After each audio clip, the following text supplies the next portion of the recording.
تنسوا الإعجاب بالفيديو والاشتراك في القناة تشجيعا لنا لنستمر بنشر المزيد إن شاء الله.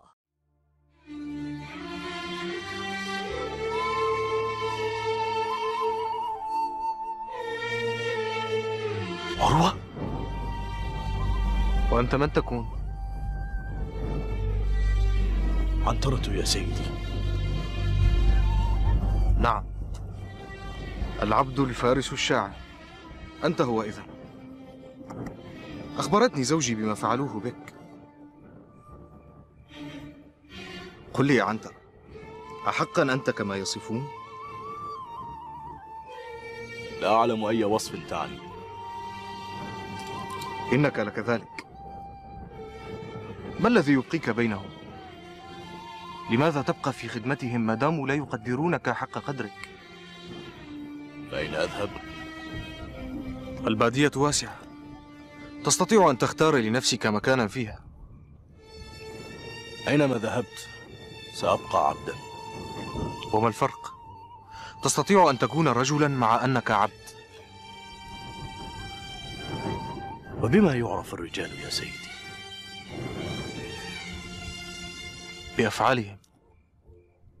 إن أحسنوا ذكر عنهم الخير، وإن أساءوا ذكر عنهم الشر. أيا يكن ما أحسن يا سيدي سينساه الناس لو أسأت لمرة واحدة، لأنني عبد، والعبد لا تقبل منه الإساءة، كما لا يعترف بإحسانه. ثم إن الرجال لا يعرفون بأفعالهم، لا، بل بأنسابهم أيضا.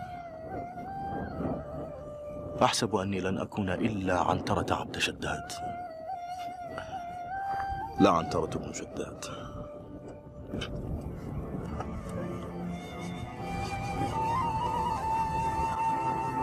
ما بك يا سيدي؟ ما الأمر؟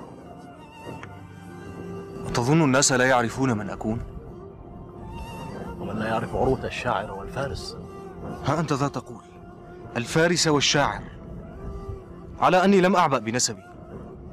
حين خرجت من القوم كنت أعلم أن الورد لن يقول أنه أنجب ابنا اسمه عروة بعدما كان مني، وهذا ما يجعلني الآن عروة فحسب.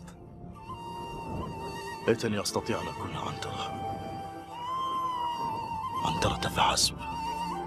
تستطيع يا عنترة، تستطيع.